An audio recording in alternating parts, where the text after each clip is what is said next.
The Battle of Râmnic on September 22, 1789 took place in Wallachia, near Râmnicu Sărat, during the Russo-Turkish War of 1787–1792. The Russian general Alexander Suvorov, acting together with the Habsburg general Prince Josias of Coburg, attacked the main Ottoman army under Grand Vizier Şehnaz Hasan Pasha. The result was a crushing Russo-Austrian victory. Background. In September 1789, the Ottoman Vizier Şehnaz Hasan Pasha, vowing revenge for their forces' defeat at Foczany, raised an army of more than 100,000 soldiers, consisting mostly of Janissaries, to defeat the combined Austro-Russian armies under generals Alexander Suvorov of Russia and Prince Josias of Coburg. Sending his troops into a grueling night march, Pasha then launched an offensive against the 18,000-strong Austrian detachment.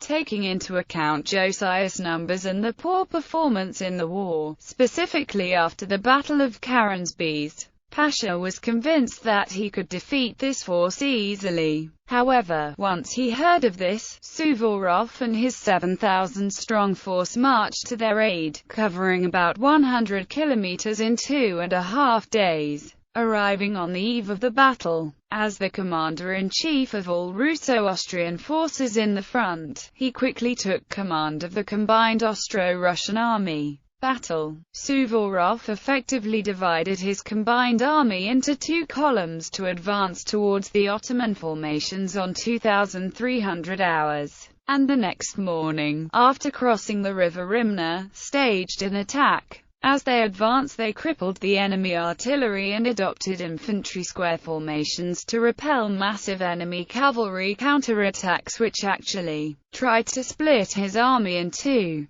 This done, the army stormed an enemy camp and routed them completely. 1,500 hours after storming the Ottoman fortifications near the village Boze and reunited with the Austrian army, the combined army then advanced onto a general offensive towards the main Ottoman camp located in the forest nearby, while the Austrians advanced in pinning down enemy troops. The rest of Suvorov's army outflanked the entire enemy army and attacked them with his cavalry, causing panic amongst the Ottomans, who had almost nowhere to retreat but across the Rymnik River, where most of them drowned while attempting to cross it. Casualties. At the cost of a mere 700 casualties, Suvorov inflicted about 20–50,000 casualties against the Turks, who are now in full retreat from the Danubian principalities. Aside from very heavy losses, the Turks lost all of their artillery and the baggage train. Aftermath. For this victory, Suvorov was awarded the title of Count of Rymnik by the Russian Empress Catherine the Great. On the other hand, the Ottoman Vizier Şehnaz Hasan Pasha was dismissed on December 2, 1789, after his defeat. Meanwhile, the Habsburgs occupied all of Wallachia until the war. Gallery. The battlefield. Suvorov's monument.